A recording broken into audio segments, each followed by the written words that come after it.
Hello दोस्तों, आप सभी को गुलाब जामुन जैसी मीठी मीठी नमस्कार। और उसी के साथ आप लोगों का स्वागत है मार्केट के पैचअप या ब्रेकअप शो में। आज के दिन की अगर हम सबसे बड़ी दिक्कत की बात करते हैं मार्केट में आईपीओस की लिस्टिंग, स्पेशली एसएमई आईपीओस की, जहां पर आईपीओस की लिस्टिंग काफी ज्यादा बुरी हमें देखने को मिली है, जो आईपीओ का मूड माहौल भी बिगाड़ रहा है। और हम उसको देखेंगे, स्टडी करेंगे अच्छे तरीके से। और उसी के साथ साथ कल के दिन होने वाली दो एसएमई आईपीओस की क्लोजिंग, तो वहां पर मेरा क्या रह सकता है डिसीजन। और उसी के साथ साथ मार्केट को देखेंगे कि निफ्टी कल के दिन कैसा परफॉर्म कर सकते, और उसी के साथ साथ इंपोर्टेंट स्टॉक्स को चेकआउट करने की कोशिश करेंगे। सबसे पहले अगर हम आज के दिन का एफआईए और डीआई डाटा चेकआउट करने की कोशिश करते हैं, तो एफआईए ने 3360 करोड़ की सेलिंग करी है, वहीं पर डीआई ने 2700 करोड़ की बाइंग करी है। नेट में फिगर नेगेटिव साइड है।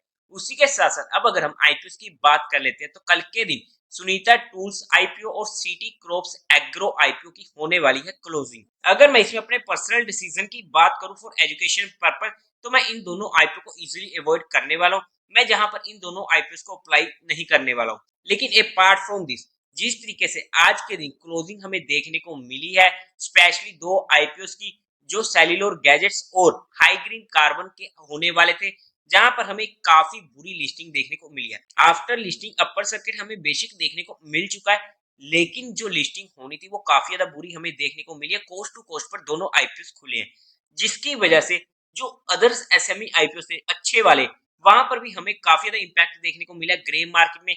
चाहे वो डिजी कोर का हो जिसका 52% का जीएमपी रह चुका है, चाहे फिर वो शैक्षी मेडटेक का हो जिसका भी जीएमपी 25% तक रह चुका है, इंस्पायर फिल्म का भी 30% तक रह चुका है। मतलब कि अच्छे अच्छे आईपीओ का भी जीएमपी में हमें गिरावट देखने को मिली है। और इट्स वट ऑब्वियस कि बैक टू बैक दो आईपीओ में हमें दिक्कत देखने को मिल चुकी है, तो वहां पर बाकी आईपीओ में भी इसका इंपैक्ट पड़ेगा। तो एसएमई आईपीओ का थोड़ा सा जहां पर मूड माहौल बिगड़ चुका है, अगर एक दो अच्छा आईपीओ और इस रेट पे खुल जाता है कोस्ट टू कोस्ट या हल्का सा डिस्काउंट या हल्का जा प्रॉफिट में, तो वहां पर एसएमई आईपीओ में काफी ज्यादा मूड माहौल बिगड़ सकता है। इस पॉइंट को हमें थोड़ा सा समझना पड़ेगा, और हमें एसएमई आईपीओ को थोड़ा सा सोच समझकर अप्लाई करना पड़ेगा, वरना कहीं हमें बाद में पछताना ना पड़े। क्योंकि एक तो एसएमई आईपीओ काफी बड़ी मुश्किल से लगते हैं। आप लोग उनका हाल पूछो जाकर जिनको आज पहली बार सेलिकोर गैजेट्स या फिर हाई ग्रीन कार्बन आईपीओ लगा हो, और वो इस उम्मीद में थे कि एक अच्छा लिस्टिंग हमें देखने को मिलेगा, और उसकी उम्मीद बनी भी हुई थी। लेकिन किस तरीके से मार्केट ने सारी उम्मीदों पर पानी फेर दिया, और वहां पर ऑब्वियसली अपर सर्किट लगा वो अलग मैटर था, लेकिन जो एक लिस्टिंग गेन होना था, वो जो एक मोटा मुनाफे का जो उम्मीद बनी हुई थी ना, वो जैसे ताश के पत्तों की तरीके से बिखर गई। और उन्हें सबसे ज्यादा दुख हुआ होगा, और उन लोगों को सबसे ज्यादा खुशी भी हुई होगी कि जिन्हें ये आईपीओ लगे ना हो। लेकिन अब हमें एक डर सा हो चुका है, क्योंकि कल के दिन ही हमें इतने अच्छे आईपीओ मिल रहे थे, और वहां पर भी हमने आईपीओ अप्लाई किए हैं, कहीं वहां पर भी हमें दिक्कत ना देखने को मिल जाए। और डर होना वहां पर लाजमी है, क्योंकि एक बड़ी अमाउंट हमारी वहां पर लग जाती है।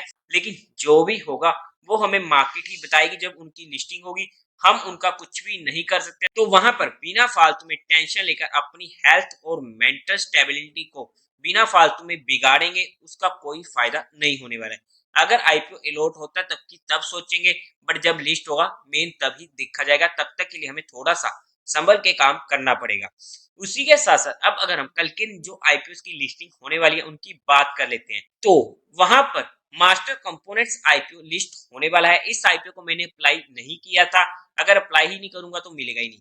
लेकिन as per my rules, as per my strategy, जो मेरी एसएमई आईपीओ में होती है कि जैसे ही वो लिस्ट होता है वहां पर मैं उसे इमीडिएट एग्जिट करने की कोशिश करता हूँ। ये मेरी पर्सनल लिस्टिंग स्ट्रेटेजी होती है।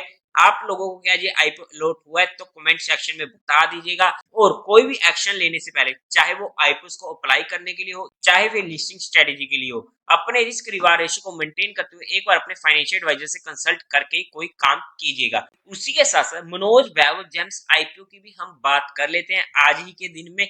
मुझे नहीं पता कि कल के दिन इसकी लिस्टिंग होने वाली है या नहीं, बट अगर चाहे कल हो चाहे मंडे को हो, अगर इसमें मैं अपनी पर्सनल लिस्टिंग स्ट्रेटेजी की बात करूं, तो इसमें भी हमारे पास दो ही सिनेरियो बन के आते हैं कि जैसे ये आईपीओ लिस्ट होता है, अगर एक नॉर्मल से प्रॉफिट में, डिसेंट से प्रॉफिट में लिस्ट होता है, तो वहां पर मैं इसे इमीडिएट एग्जिट करने की कोशिश करूंगा। अगर बाय चांस लॉस में आईपीओ जो ओपन होता है डिस्काउंट में, तो वहां पर मैं ज्यादा से ज्यादा आधे % का स्टॉप लॉस लेकर इसे ट्रेल करके अपने लॉसेस को मिनिमाइज करने की कोशिश करूंगा। अदरवाइज जब भी कोई भी आईपीओ डिस्काउंट में खुलता है तो वहां पर मेरा पर्सनल डिसीजन होता है कि first loss is the maximum loss, उसके बाद मैं वहां पर उसमें ज्यादा इंटरेस्टेड नहीं रहता। लेकिन ये फिर से मेरी लिस्टिंग स्ट्रेटेजी होने वाली थी, पर्सनली मैंने ये आईपीओ अप्लाई नहीं किया था। उसी के साथ साथ अगर हम बात करते हैं इंपोर्टेंट स्टॉक्स की, तो उससे पहले आप लोग हमारा टेलीग्राम चैनल ज्वाइन कर सकते हो। टेलीग्राम चैनल का लिंक आपको डिस्क्रिप्शन में मिल जाएगा, या फिर आप direct market love affair search करके वहां से भी ज्वाइन कर सकते हैं। और उसी के अलावा आप लोगों को म्यूचुअल फंड में या इंश्योरेंस सेगमेंट में कोई भी हेल्प चाहिए हो, कोई भी क्वेरी हो, या आपको कुछ भी ओपन करवाना हो, तो डिस्क्रिप्शन में मेरा नंबर मिल जाएगा, आप मुझसे कांटेक्ट कर सकते हैं। आपकी क्वेरी को जल्दी से जल्दी सॉल्व कर दिया जाएगा। अब अगर हम सबसे पहले इंपोर्टेंट स्टॉक्स की बात कर लेते हैं, तो एक स्टॉक हमारे लिए आज के दिन नोटिस में रह सकता है एनसीसी लिमिटेड, जिसकी इमीडिएट सपोर्ट हमें मिलने वाली है 154 पर, और मेजर सपोर्ट हमें मिलेगी इसकी 150 पर। ये हमारे पास इंपोर्टेंट एरिया आ जाता है। कल के लिए ट्रेडिंग पर्सपेक्टिव ये हमारे लिए स्टॉक नोटिस में रह सकता है 154 के पास, आधे परसेंट के स्टॉप लॉस के साथ, प्योरली और प्योरली ट्रेडिंग पर्सपेक्टिव 150 के पास ये हमारे लिए शॉर्ट टर्म का कैंडिडेट बन जाएगा। उसी के साथ साथ अगर हम आज के दिन निफ्टी की बात कर लेते हैं। वैसे अगर आप लोगों ने कल की वीडियो को देखा होगा तो आप लोगों को मजा आ चुका होगा। हमारी सिंपली बात होती है, ये हमारे पास रेजिस्टेंस होने वाला है। अब मार्केट खुलती है और हमें इमीडिएट हमारे लेवल्स के पास आता है जहां पर हमारी एंट्री होती है पुट में। पर्सनली मैंने जहां पर एंट्री नहीं बनाई, बिकॉज मैंने सोचा 10-20 पॉइंट और ऊपर आ जाए तो एग्जैक्ट हम वहां पर फुल पावर एंट्री बनाएंगे। लेकिन एनीवे नहीं बनाई तो उससे मुझे भुगतना भी पड़ा और मार्केट सीधा निकल गई थी नीचे की साइड। हमें जहां पर भी एक बार मौका देने की कोशिश करी, लेकिन फिर से सीधा निकल चुकी थी जहां पर, और सीधा आ चुकी थी नीचे 90,500 तक। मतलब कि हमें 250 प्लस पॉइंट की मूव मिल चुकी थी और हमारा अच्छा काम हो चुका था। अब आप समझ पा रहे होंगे क्यों हमने कल के दिन वो साइड ऑप्शन सेलिंग की बात नहीं करी थी। और साथ ही बात हुई थी कि 19,600 पर मैं काम नहीं करूंगा, 19,550 हमारे लिए सपोर्ट होने वाला है, जहां से हल्का सा बाउंस आने की कोशिश हुई।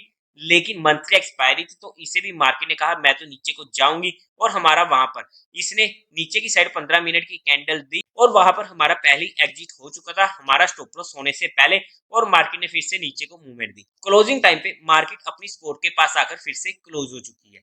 मतलब कि अगर देखा जाए तो एक अच्छा दिन रहा है अगर हम सिंगल साइड डायरेक्शन की बात करते हैं, जहां पर हमारे लेवल्स में परफेक्टली काम किया है। अब अगर हम कल के दिन मार्केट की बात करते हैं, तो जिस तरीके की आज के दिन क्लोजिंग हुई है, उम्मीद है कि कल के दिन एक अच्छा गैप अप हो सकता है। लेकिन इंपॉर्टेंट होगा क्या कल के दिन वो गैप अप सस्टेन होता है या नहीं होता है। वैसे कल के दिन परफेक्ट स्ट्रेटेजी रहेगी कि पहले 1 घंटे का लो और हाई अगर किसी भी साइड टूटता है और वहां पर 15 मिनट सस्टेन होता है, तो वहां पर उस साइड की डायरेक्शन हम प्ले कर सकते हैं एक 20 पॉइंट के स्टॉप लॉस के साथ। लेकिन अगर हम बात करें तो हमारे लिए शॉर्टिंग साइड की पोजीशन अगर 19,000 ये लेवल जो इसने आज के दिन का लो बनाया है 490 का, अगर इसके नीचे जाता है और वहां पर सस्टेन करता है, तो वहां पर हमें एक नीचे की साइड की मूवमेंट मिल सकती है। लेकिन ट्रेलिंग करनी इंपॉर्टेंट होगी, बट हमें समझना पड़ेगा मार्केट अपनी सपोर्ट पर है। अगर इसे बाउंस आना है तो इमीडिएटली हमें यहीं से देना पड़ेगा। और सबसे बेस्ट होगा अगर कल की क्लोजिंग मार्केट 50 की मूविंग एवरेज के ऊपर दे जाए, तब हमें दिक्कत नहीं है शॉर्ट टर्म में। उसे हम डिटेल में स्टडी करेंगे हमारी वीकली वीडियो में, जो आपको संडे या मंडे को मिल जाएगी, बिकॉज मंडे की होने वाली है छुट्टी।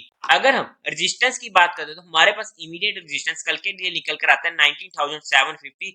जब तक मार्केट इसके ऊपर जाकर सस्टेन नहीं करती तब तक हमें मार्केट में स्ट्रेंथ देखने को नहीं मिलेगी। लेकिन जितनी भी चीजें आप लोगों के साथ डिस्कस हुई है वो सिर्फ एजुकेशन, लर्निंग और केस स्टडी पर्सपेक्टिव हुई है, जहां पर किसी भी तरीके की कोई भी इन्वेस्टमेंट टिप या एडवाइस नहीं दी गई है। फिर भी अगर आप लोगों को इन्वेस्टमेंट या ट्रेडिंग करनी है तो एक बार अपने फाइनेंशियल एडवाइजर से कंसल्ट जरूर कर लीजिएगा। और उसी के साथ उम्मीद है आप लोगों को ये वीडियो अच्छी लगी होगी। तो देवी और सज्जनों, इस वीडियो को लाइक कीजिएगा, शेयर कीजिएगा और साथ ही साथ चैनल को सब्सक्राइब करें। हर हर महादेव।